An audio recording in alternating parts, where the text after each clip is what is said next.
Les supposés membres de l'opposition s'illustrent actuellement dans un mutisme. Ce sujet d'intérêt fera objet de débat sur cette émission.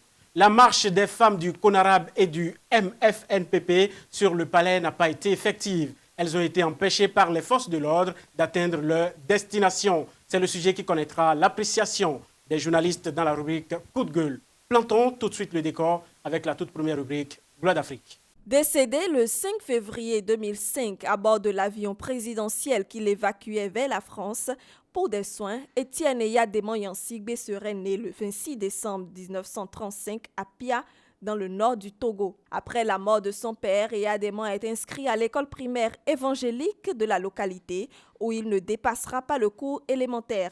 Il travaille pendant un moment comme métayer chez un agriculteur, puis vient à Ouida au Bénin où il se fait recruter dans les rangs de l'armée coloniale française en 1954.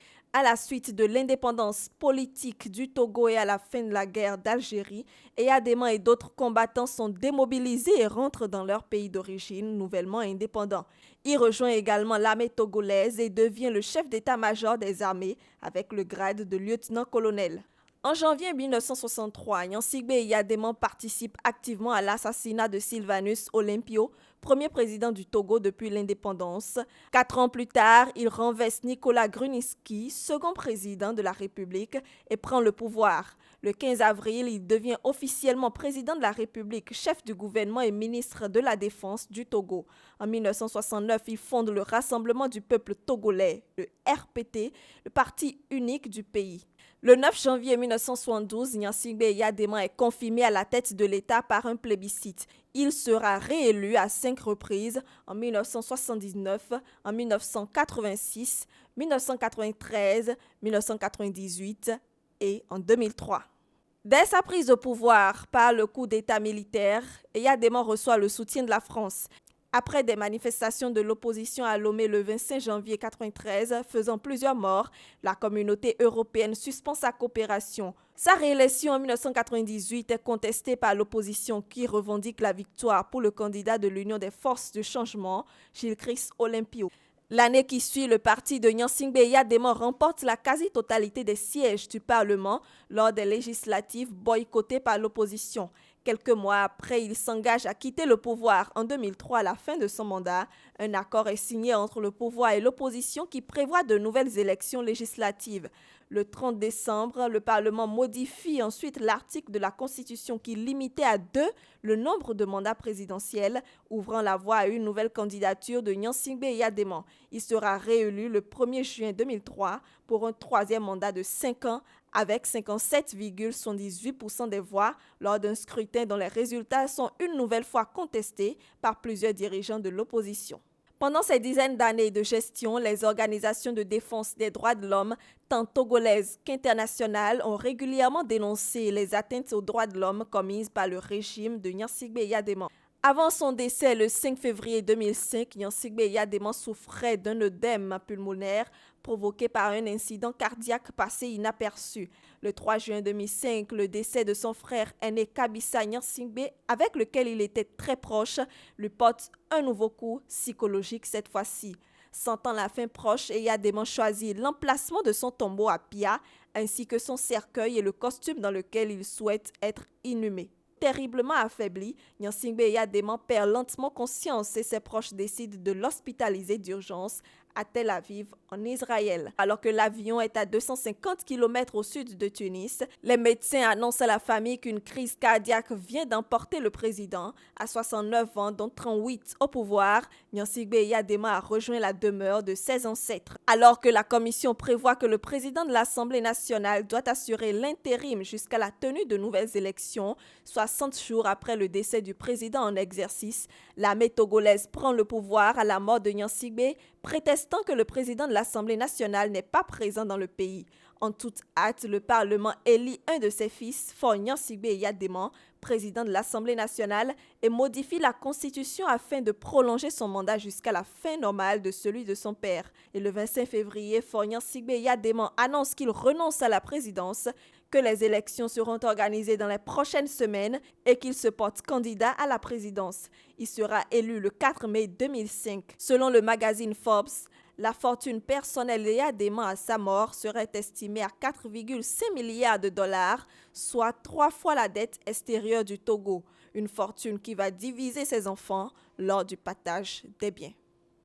Et voilà qui est bien présenté, un de ces Africains qui a laissé des traces indélébiles dans l'histoire du continent.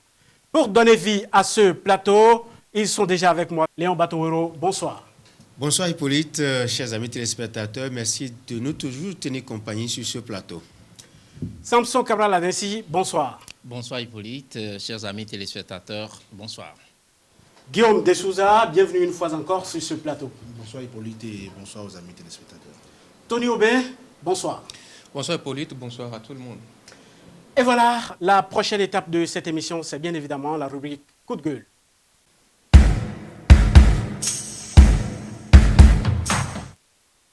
Élément témoin oblige, donc voici pour vous l'illustration du sujet qui fera objet d'appréciation.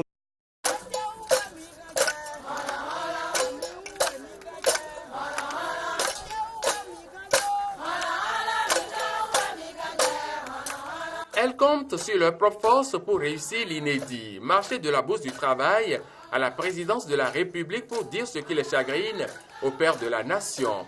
Mais à y voir de plus près, le dispositif mis en place ne leur est pas favorable. L'autorité a changé d'itinéraire à leur marche et leur cible est désormais le ministère en charge des Affaires sociales. Les responsables des manifestantes vont tenter des négociations. On va voir le chef lui-même directement.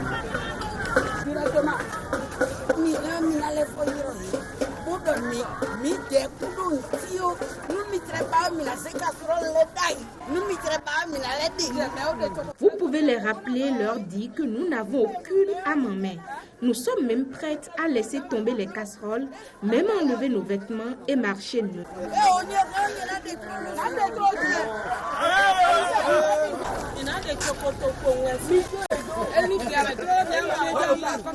Peine perdue, elles vont retourner au groupe des manifestantes et prendre position pour la marche vers l'itinéraire interdit par l'autorité. À chaque pas en avant, le dispositif sécuritaire se réajuste, repositionnement des agents et du véhicule âgé d'eau chaude. Après quelques 30 mètres de la Bourse du Travail, les femmes marcheuses vont jeter l'éponge. Nous ne sommes pas venus pour nous bagarrer. Nous sommes venus pour aller voir notre fils paisiblement. Et on nous bat la voix. Mais nous irons un autre jour. Nous allons encore nous retrouver. Nous le verrons. Parce que quand un enfant fait quelque chose, c'est sa maman qui lui parle et il comprend.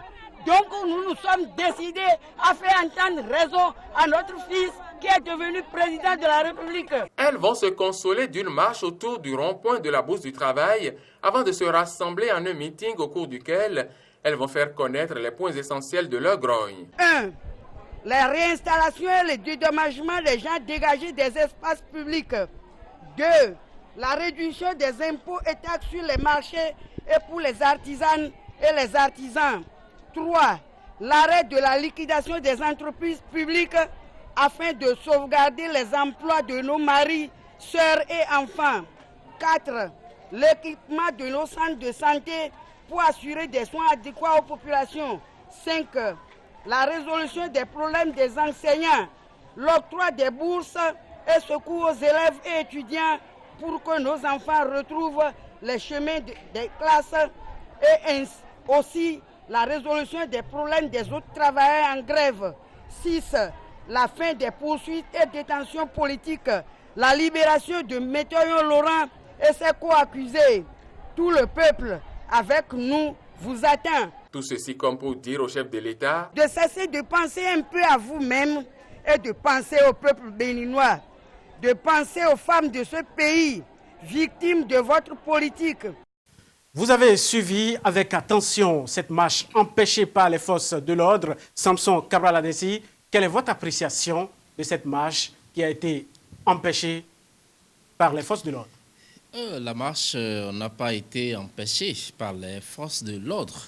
C'est le préfet Modeste Toboula de tout le temps qui a montré à ces femmes qui n'a pas... Vous avez quand même vu les forces de l'ordre qui étaient là. Oui, le préfet ne pouvant pas être sur le terrain et qu'il a cette responsabilité de faire exécuter donc sa décision par les forces de l'ordre, et c'est ce que les agents de la police républicaine, on va le dire comme ça, ont fait.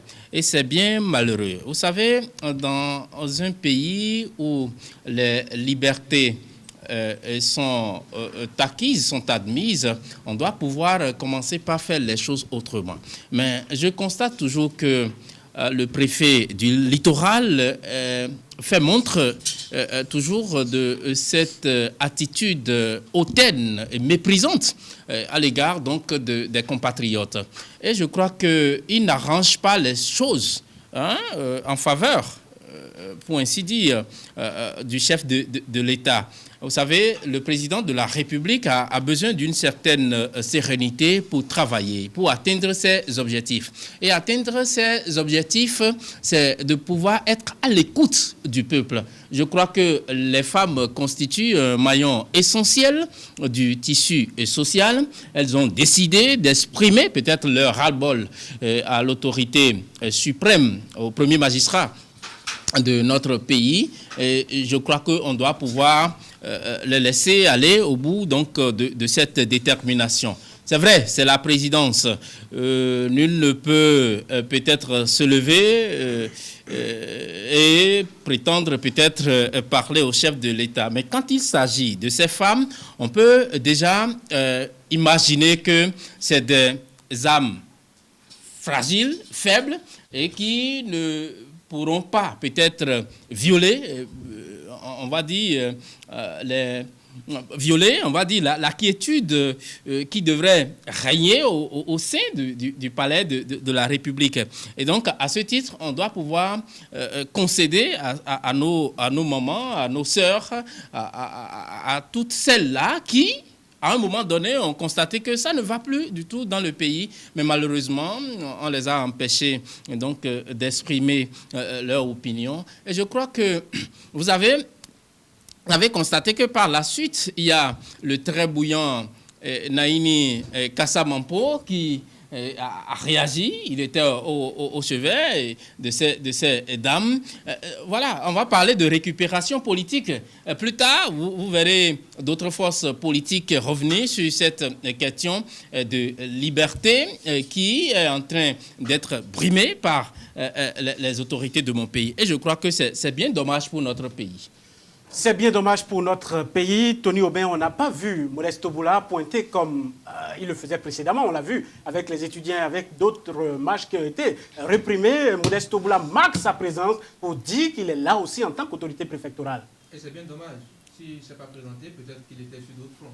Qui sait? Pour ma part, je ne voudrais pas répéter mot pour mot Samson Cabral Adensi, mais les femmes, nous nous amusons bien à les appeler des 16 faibles. Qu'est-ce qu'elles avaient sur elles?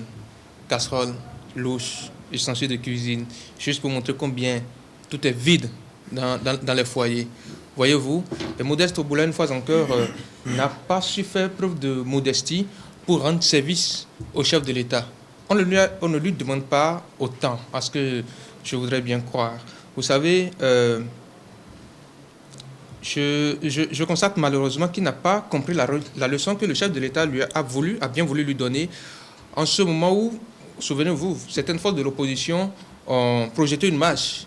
Et pendant que Toboula, par respect au titre qu'il porte, je ne dirais pas vociférait, mais pendant qu'il intervenait sur une chaîne de télévision, le chef de l'État a bien voulu faire savoir que c'était normal qu'il laisse les opposants manifester leur mécontentement et que par la suite, ceux-là qui étaient de son côté pouvaient aussi faire de même.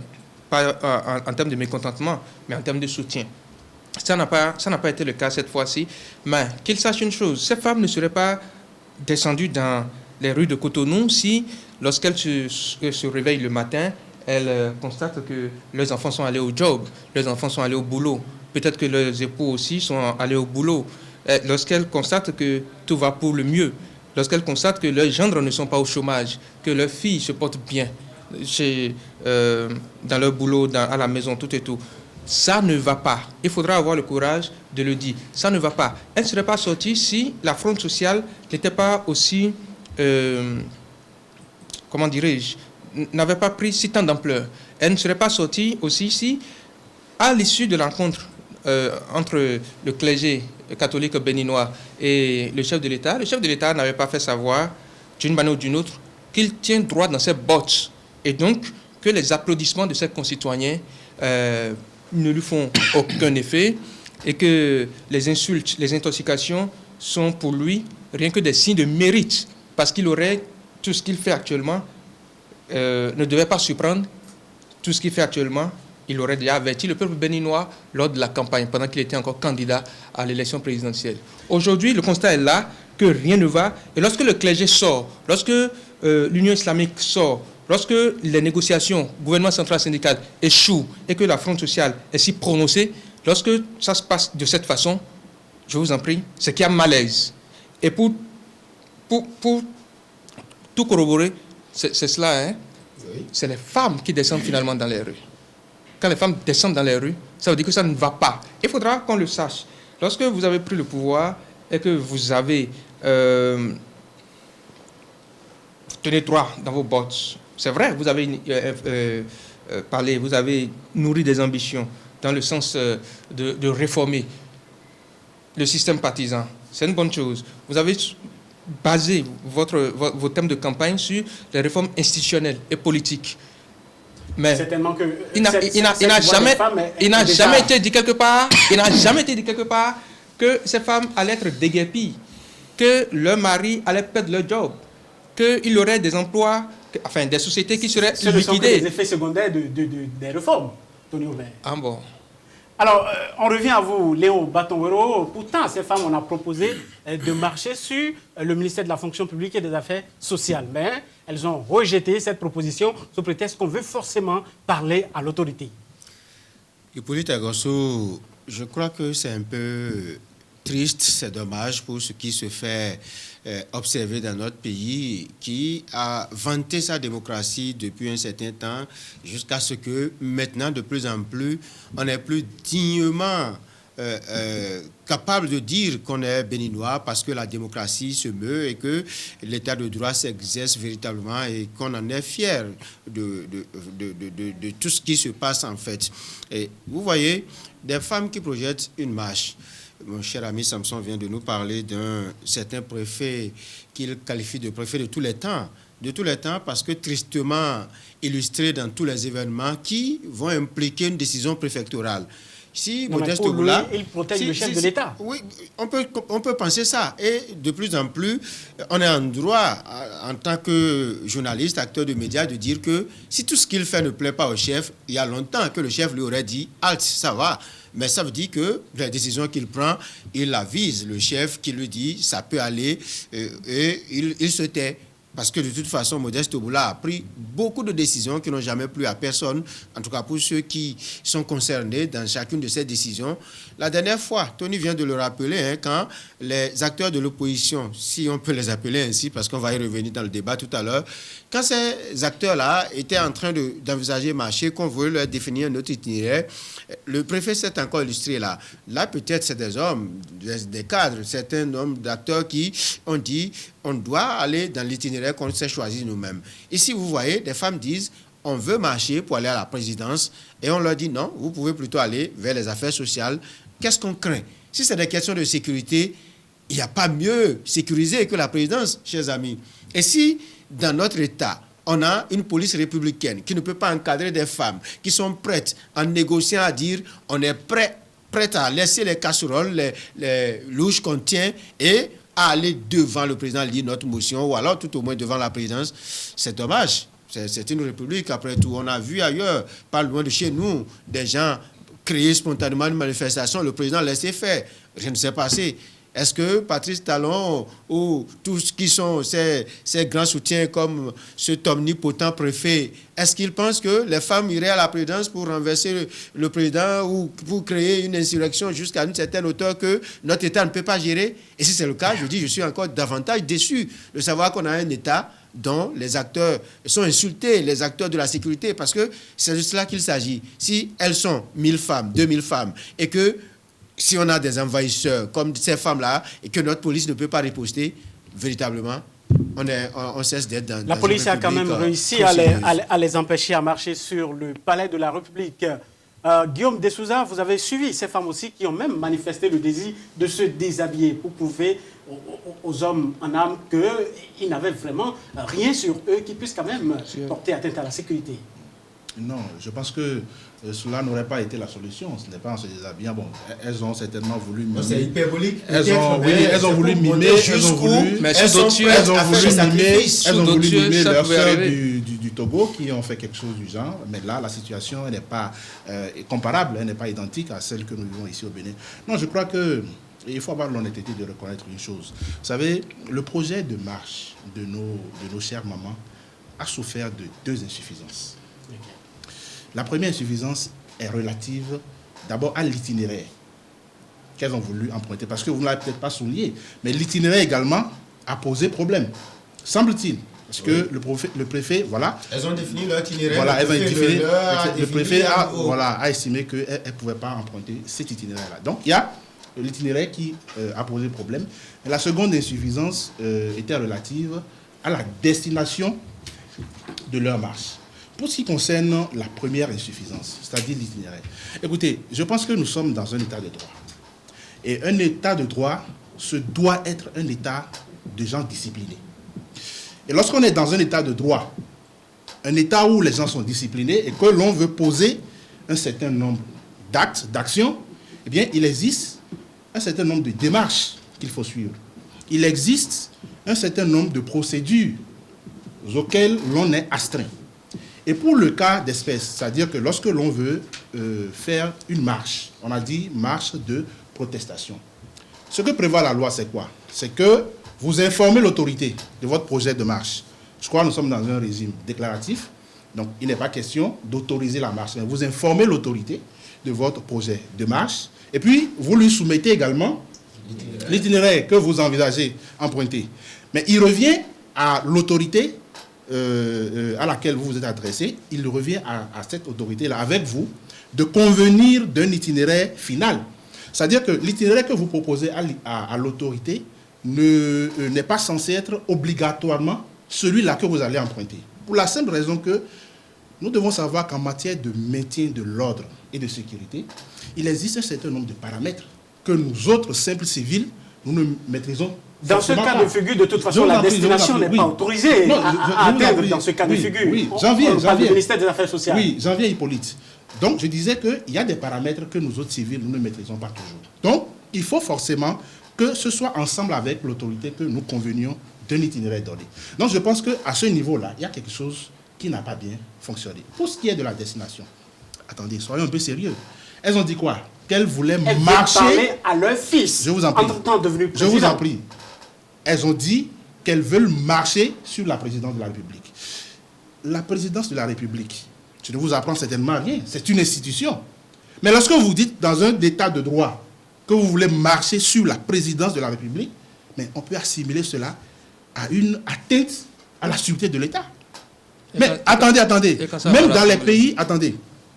Même dans les pays que nous considérons comme étant des modèles de grande démocratie, vous pensez que c'est à Paris qu'on va vous permettre de marcher sur l'Élysée? Ou bien c'est à Washington que vous allez pouvoir marcher sur la Maison-Blanche? Ou bien c'est encore à Moscou que vous allez pouvoir marcher sur le Kremlin? Là carrément, ce n'est même pas un exemple à citer. Donc, je crois que lorsqu'on veut rencontrer, dans un État sérieux, dans un État de droit, lorsqu'on veut rencontrer le président de la République, les procédures sont connues. On introduit une demande d'audience. Et quitte au chef de l'État, en fonction de sa disponibilité, de programmer une rencontre, ou alors, s'il n'est pas disponible, il demande à un de ses collaborateurs de vous rencontrer, qui pourra lui rendre compte. Alors, ces femmes qui marchaient, elles marchaient pour... Quel était l'objet de leur marche? C'était pour dénoncer des problèmes existentielles, c'est-à-dire elles estiment que sur le plan social, ça ne va pas. Parce qu'elles étaient munies de casseroles. Voilà, les casseroles sont vides. Mais lorsqu'on veut poser ce genre de problème, quel est le ministère le mieux indiqué? C'est le ministère en charge des affaires sociales. Et donc, on estime qu'il faut directement s'adresser au chef de l'État, n'est-ce pas une alternative? Mais le ministre, parce qu'on a appris que la ministre chargée des Affaires sociales était prête et les attendait, s'attendait à les recevoir. Mais un ministre de la République, c'est qui? C'est un collaborateur direct du chef de l'État. Le ministre, c'est celui-là à qui le chef de l'État a conféré une partie de ses pouvoirs. Donc, lorsque vous vous adressez à un ministre de la République, vous vous adressez indirectement au chef de l'État. Ça veut dire que votre message parviendra à coup sûr au chef de l'État. Mais dans ces conditions, est-ce que vous pouvez imaginer qu'on permette à nos chères mamans, ce sont nos mamans, je suis d'accord, mais vous pensez qu'on pouvait leur permettre d'atterrir comme ça à la présidence avec ce tintamarre-là, ce concert bruyant de casseroles et de louches, devant la présidence, ça va ressembler à quoi? Ça ne fait pas sérieux. Et est-ce que vous imaginez, même si on leur permettait de venir jusqu'au portail, jusqu'à l'entrée de la présidence, vous pensez que le chef de l'État viendra les recevoir pour...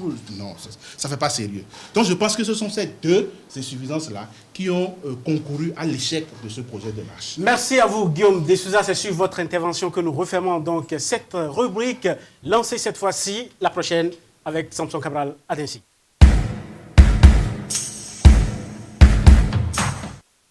L'opposition, la grande muette sous talon, voilà le titre de la chronique. Samson, à vous le micro. Oui, merci Hippolyte Agosso. Chers amis téléspectateurs, à nouveau, bonsoir. Le temps passe vite et très vite même. Les jours se succèdent, les événements aussi. Bientôt 2 ans de gouvernance sous la rupture au Bénin. Les formations politiques se font et se défont au gré des intérêts des acteurs. L'évidence de ruer vers le courant du nouveau départ métamorphose l'échiquier politique national. Des prévaricateurs irrémissibles de l'ancien régime obstruent malgré les délations les premières loges de la mouvance. Sont-ils ébranlés par la vaste campagne de salubrité économique en cours? Biti, jamais. La méthode sélective des dossiers leur offre d'office l'ombre d'une sérénité éhontée. En face, leurs anciens alliés qui se veulent plus intègres assument leur destin d'opposants au régime talon. En dépit de la mélancolie engendrée par la demande de levée d'immunité et de poursuites judiciaires, ils semblent tenir le coup.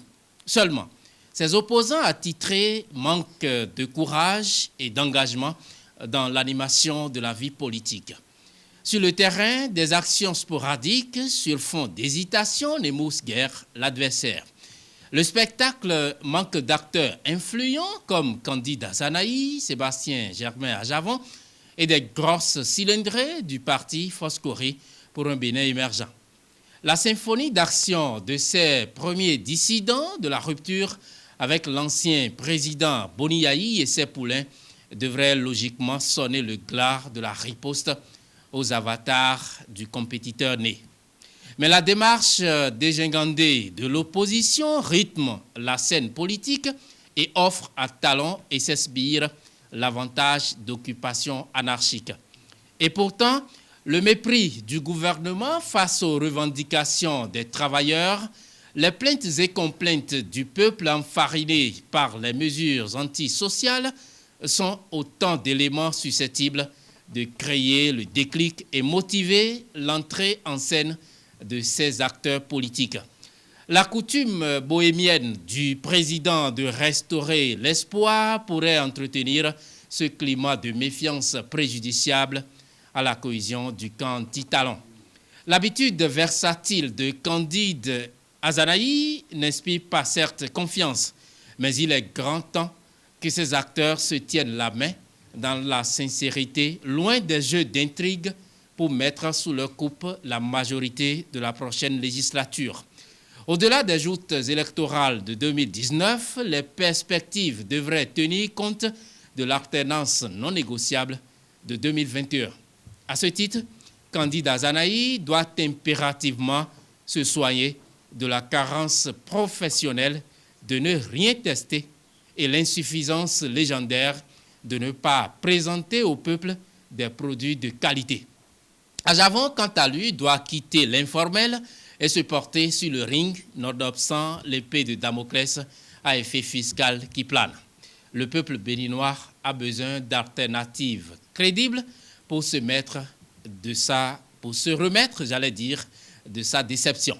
Les langues devraient alors se délier et sans condition au sein de la grande muette pour apporter la lumière sur les débats de l'heure.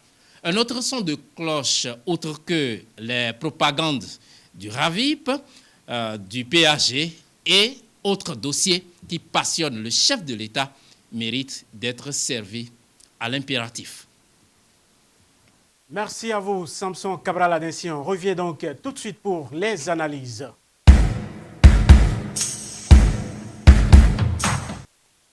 Biti, jamais vous avez suivi la chronique du Samson Cabral Adinsi, Guillaume de Souza.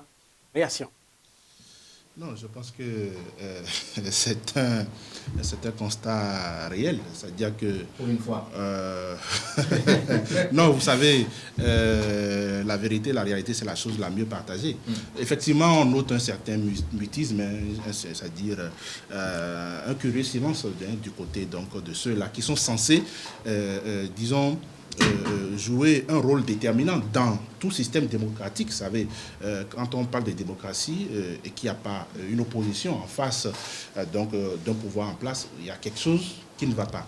Mais moi, je crois que cela ne devrait pas, au fond, nous surprendre, puisque depuis l'avènement du président Patrice Talon au pouvoir, on peut dire que l'essentiel de ce que nous avons comme formation politique au Bénin lui a fait allégeance. Lorsque je prends sur la Renaissance du Bénin, le PRD, l'Union fait la Nation... Même si ces partis politiques se sont émiettés. Oui, mais bon, pour ce qui reste de ces formations politiques, de toutes les façons, aujourd'hui, elles sont avec le régime en place. Il n'y a que les FCBE qui, disons, du fond, enfin, je dirais, le reliquat de cette alliance politique, parce que n'oubliez pas qu'entre-temps, tous les ténors ont pris le large, parce que constata que le navire était donc en train de prendre de l'eau. Donc il n'y avait que du fond de leur cendre que les FCBE essayaient tant bien que mal de jouer ce rôle-là d'opposant politique au régime du président Patrice Talon. Mais là également, ce n'était pas vraiment ce que cela devrait être. Évidemment, la nature ayant horreur du vide, cela a généré un machin qu'on a appelé le FSP, qui est un conglomérat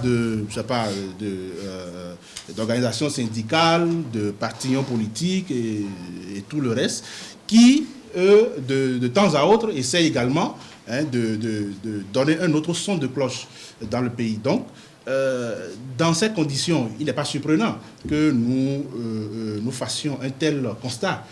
Mais je pense que les choses sont parties pour changer, parce qu'avec l'annonce de l'avènement des FCBE, du parti FCBE, je pense que désormais les choses vont se passer autrement, parce que lorsque ce parti-là va naître, on pourra dire qu'il existe désormais au Bénin un parti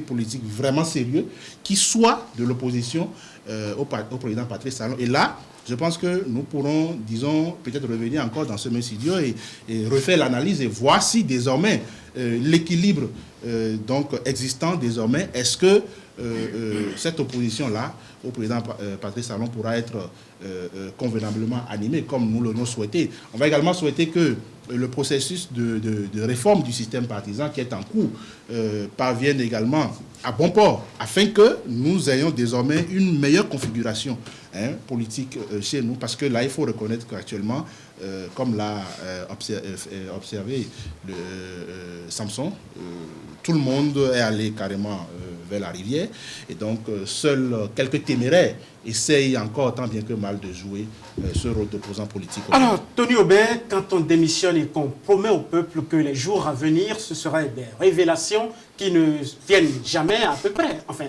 à quoi est-ce que le peuple peut désormais penser? Est-ce que c'est la peur qui caractérise encore le leader de restaurer l'espoir? Non, je n'irai pas jusqu'à croire que cet homme dont vous parlez a peur lorsque on peut se rappeler certains de ses propos pour rassurer combien il a vécu en démissionnant, on promet au peuple qu'il y aura des révélations les jours à venir, ces révélations ne viennent jamais. J'appelle ça du chantage. J'appelle ça du chantage. Lorsque on se rappelle ses propos pour nous rappeler combien il a vécu, il a passé dans les quartiers les plus chauds de Cotonou, les plus dingues de Cotonou, on ne peut pas estimer qu'il a peur.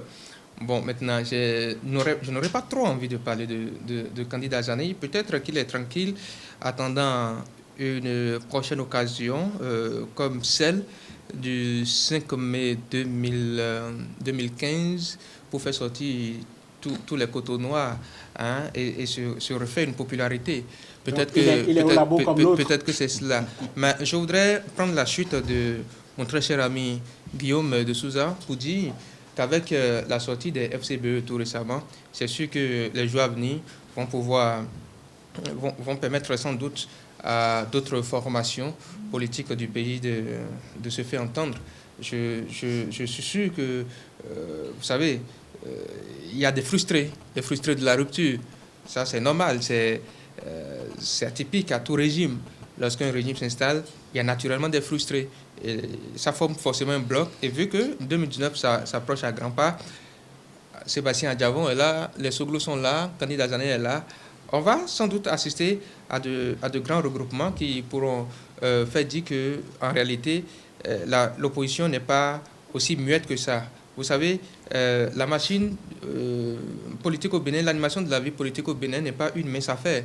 Si vous y allez avec toutes vos énergies, vous risquez d'être essoufflé à un moment donné. Il faudra attendre que l'échéance pointe à l'horizon. L'échéance pointe vraiment que nous soyons bien plus proches de ce rendez-vous-là pour sortir les griffes. Et c'est sans doute à cela que nous assistons. Ça nous renvoie, ça doit pouvoir nous renvoyer. Cela doit pouvoir nous renvoyer en 2006, quand l'ancien chef de l'État, Boniaï, est arrivé au pouvoir. Pendant 2 ans pratiquement, ça a été le même discours. Il a fallu une première sortie de Maître Adrien Ngwedi, où il traitait le gouvernement de ventilateur, il traitait certains ministres de lampistes, pour pouvoir donner force et vigueur à d'autres acteurs politiques du pays pour faire savoir combien ça n'allait pas. C'est sûr que ça va changer dans les jours à venir. Je ne voudrais pas trop monopoliser la parole parce que je voudrais espérer le mot de la fin. Alors, Léon Batanwero, c'est vrai que ce silence suscite quand même plusieurs interrogations. Une autre interrogation, c'est à croire peut-être que le président Patrice Talon est quand même sur la droite ligne de réaliser ce que les opposants attendent. C'est curieux de votre part de le dire, parce que la description que Guillaume de Souza faisait tout à l'heure de ce qu'est ou ce que sont les FSP, c'est une force où il y a un peu de tout. Et quand vous voyez comment même les acteurs politiques qui, peut-être avec pas grande énergie, se rattachent à ce regroupement pour dire qu'il y a un certain nombre de choses qui se passent au Bénin, on ne peut pas être d'accord qu'ils acceptent ce qui se fait en matière de gouvernance. Mais la fonction principale d'un parti politique ou des acteurs politiques, c'est de conquérir le pouvoir et d'exercer une gouvernance qui plairait au peuple. Parce que, de toute façon, c'est le peuple qui vous a confié un pouvoir et vous devez faire des choses qui vont à son avantage. Et dès lors qu'il y a des dissidents, des gens qui ne pensent pas la même chose, à mon avis, ils devraient se former donc en ce bloc-là qu'on appelle opposition et qui expriment des idées novatrices, des idées autres que celles des autres. Mais généralement, ce qu'on constate, c'est qu'on est conscient, parfois peut-être à raison, qu'il y a des choses qui ne vont pas bien, on les critique, mais on ne propose pas d'autres alternatives. Parce que la fonction d'un opposant, ce n'est pas que de toujours critiquer. C'est trop facile aussi que de venir dire tel que vous êtes habillé, c'est mauvais, tel que vous vous conduisez, c'est pas bien, mais sans proposer véritablement quelque chose de concret. Mais au Bénin, on constate généralement que les critiques, en tout cas, on les fait, mais sans proposition. Parlons notamment des partis politiques. Et pour parler d'opposition au Bénin, il y a un monsieur, Martin Rodriguez, qui, au lendemain de l'élection de Patrice Talon, s'est déclaré comme étant le premier opposant. Et qui, à la veille de l'élection présidentielle, qui a vu le cercle de Patrice Talon au fauteuil de la Marina se réaliser, il a dit avant que c'était un monsieur qu'il ne fallait pas élire en quelque sorte. Et là, ça montrait bien l'opposition des idées de ce monsieur à la gouvernance de Patrice Talon. Intuité personnelle, c'est-à-dire quand on prend la personne elle-même individuellement et non pas dans ses actions à mener, parce qu'il ne savait pas déjà quel type d'action le président Talon allait mener, mais il s'est déclaré comme étant opposant. Qu'en est-il? Martin Rodriguez est passé où? On a le droit de se demander, béninois, que nous sommes un premier opposant qui, 2 ans après, dans votre pays où il y a une fronde sociale, il y a tout et tout, et qu'on n'a plus jamais revu, ou alors que quand on l'a vu, c'est avec de belles images de la présidence où il a aller rencontrer le président pour négocier quelles affaires, j'avoue que je ne sais, mais pour ce qui est des forces politiques actuellement, c'est seulement l'FCBE qui récemment sont devenus une force politique, un parti politique qui peuvent peut-être nous laisser espérer qu'il y aura quelque chose qui va changer. Les parents Soglo aussi, bon, quelque part, pour avoir été déçus par celui qu'ils ont porté au pouvoir, se sont formés en opposant. On peut espérer que de la RB aussi, il y aura des choses qui vont venir, mais comme oui, bon, Soglo père, s'il faut le dire comme ça, et fils l'a dit, parce que c'est aussi des partis un peu émiettés, hein, un peu comme on en constate à chaque élection qui vient, et les législatives sont là bientôt. On va voir peut-être au fur et à mesure qu'on s'approche des échéances électorales, des réactions de plus en plus des acteurs politiques. Alors, Samson Cabral, vous avez caricaturé la situation, mais sans vouloir aller encore plus loin. On a eu un premier opposant qui s'est d'office déclaré en la personne de Martin Rodriguez. On a eu Candide Azanaï qui a promis des révélations qui ne sont jamais encore là, de toutes les façons. Est-ce qu'il faut toujours attendre la réaction de ces opposants-là pour voir la vie politique s'animer? Non, écoutez, le cas Rodriguez, il ne faut pas qu'on perde le temps là-dessus. Vous savez, ces initiatives ont été étouffées au détour de cette rencontre qu'il a eue avec le président de la République, Patrice Talon. Plus tard, on a appris qu'il a vendu son usine, la seule qui lui restait de Niki. C'est un poltron, à la limite. Il n'a pas le courage d'assumer son engagement face au régime du président Patrice Talon. Il ne faut pas qu'on s'éternise sur son cas. Vous prenez Candide Azanaï, qui s'est déclaré opposant. Il a fait une sortie, certes, mais il se range. C'est à croire qu'il est instrumentalisé pour aller émietter les voix du côté des opposants. Parce que, connaissant l'homme, qui n'hésite pas à changer de veste du jour au lendemain, on peut également penser qu'il serait en train de préparer la défense du président Patrice Talon aux côtés des opposants. Ce n'est pas exclu. Comme un agent espion. Quelqu'un, bien sûr, quelqu'un qui a défendu les atouts de ce monsieur Patrice Talon et qui subitement, et quelques mois après la prise de service de son ami Patrice Talon, il claque la porte et ne dit plus rien. Oui, mais là, on ne va pas me dire que Candide Azanaï va mettre 3 ans avant de répondre au président Patrice Talon et d'occuper la scène politique comme cela se doit. Non, il est en train de rechercher la bonne posture. Il est en train de rechercher la bonne posture parce que restaurer l'espoir a souvent fait quoi comme effet justement des rendez-vous électoraux. Au cours d'une cérémonie de présentation de vœux du parti Restaurer l'espoir, il a dit beaucoup de choses. Je crois quand même que... Il n'était vraiment pas l'attente. Vous savez, restaurer l'espoir est toujours aller dans des alliances. Laissez Samson aller au bout de cette idée. C'est à croire que vous ne maîtrisez pas correctement l'homme. C'est vrai, il descend à Abomey, il mobilise sa troupe là-bas. Quelques jours plus tard, Patrice Talon aussi est allé. C'est vrai, c'est de bonne guerre. Mais sur les débats sérieux qui se posent, là où le peuple semble dénoncer le président ou la gestion du pouvoir en place, on devait pouvoir retrouver ces opposants-là au front, ceux qui se disent opposants, pour venir à la rescousse de ce peuple qui semble être vraiment enfariné, qui semble ne pas partager la vision qui est celle du président Patrice Talon. En dehors de les forces Gori pour un Bénin émergent qui ont bravé la peur qui devait être la leur pour ceux-là d'entre eux qui ont été aux affaires et qui n'auraient pas géré les choses de manière orthodoxe. Et ils ont quand même fait montre de ce courage-là, de venir au devant de la scène pour dire maintenant, bon, les deux sont jetés, nous sommes désormais demain. C'est à croire que c'est Boni Yayi qui constitue jusque-là l'ombre de ceux-là, parce qu'on ne les voit pas. Boni Yayi ne sera plus candidat, en tout cas avec notre constitution aux élections présidentielles de 2021. C'est vrai, il y a les élections législatives de 2019, mais au-delà de ces élections, il faut penser aussi à 2021. Si vous estimez que la façon dont les choses sont gérées actuellement sous le régime du président Patrice Talon, vous devez pouvoir préparer l'alternance. Et l'alternance, ça se prépare avec le peuple. Parce que sans le peuple, ce n'est pas possible. Vous prenez un certain Sébastien Germain à Javon. Il a dit, il a annoncé qu'il va porter sur les fonds baptismaux son propre parti, mais jusque-là, on ne le voit pas. Attendons de voir. Nous sommes à combien de mois des législatives? Non, il ne faut pas qu'on se cache sous cette gouvernance qui est déterminée à cisailler tout le monde, en tout cas pour ceux-là.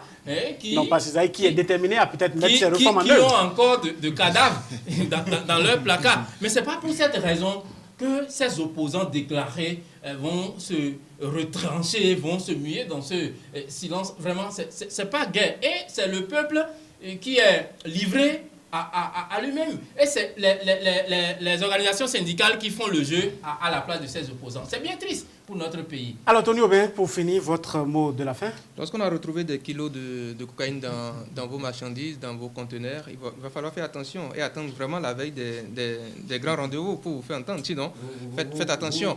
Je voudrais... de cocaïne ont été vraiment trouvés là. Je voudrais dire ceci. Lorsqu'on a retrouvé des kilos de cocaïne peut-être dans un conteneur. Je voudrais dire ceci. Je voudrais dire qu'il va falloir que chacun de nous se rappelle que Candy Dazana est un philosophe. Et lorsque vous êtes philosophe, vous ne voyez pas les choses de la même manière. D'accord? Pour finir, je voudrais que le chef de l'État sache qu'il est temps qu'il sorte de sa tour d'ivoire pour écouter le peuple. Parce que sa réforme, enfin, il ne pourra pas inventer la roue, ce qui est évident. Ben, le peuple souffre. Et cette option n'est pas la meilleure. Elle n'est pas la bonne. Elle est à la limite la plus impopulaire. La jeunesse béninoise actuellement est portée vers l'alcool. L'alcool de mauvaise qualité. La jeunesse béninoise est portée dans des vices, le vol. Les femmes, je ne veux pas en parler. Il va falloir que nous fassions très très attention. D'aucuns pourraient penser que nous venons ici pour bloser. Ce n'est pas le cas, mais c'est la réalité. Il va falloir que nous voyons les choses de la même manière désormais. Quand on est riche, on voit autrement que le pauvre. Mais on est élu pour les pauvres. On gouverne pour les pauvres. On ne gouverne pas forcément pour les riches. Je vous remercie.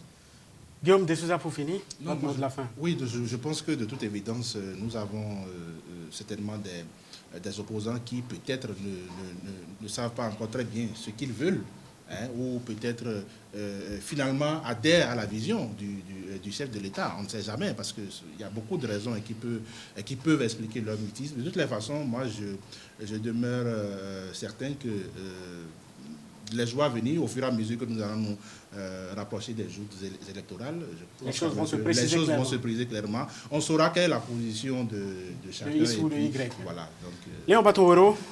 Je crois que je vais refermer cette émission en disant que les femmes ont promis qu'elles vont retourner voir leurs fils et elles y tiennent. Si éventuellement il n'y a que notre police républicaine pour question de sécurité ne peut pas laisser faire, que le président simplement se décide à alors les rencontrer, à échanger avec ses mères, ses soeurs et puis ses filles, parce qu'il y a de toutes catégories.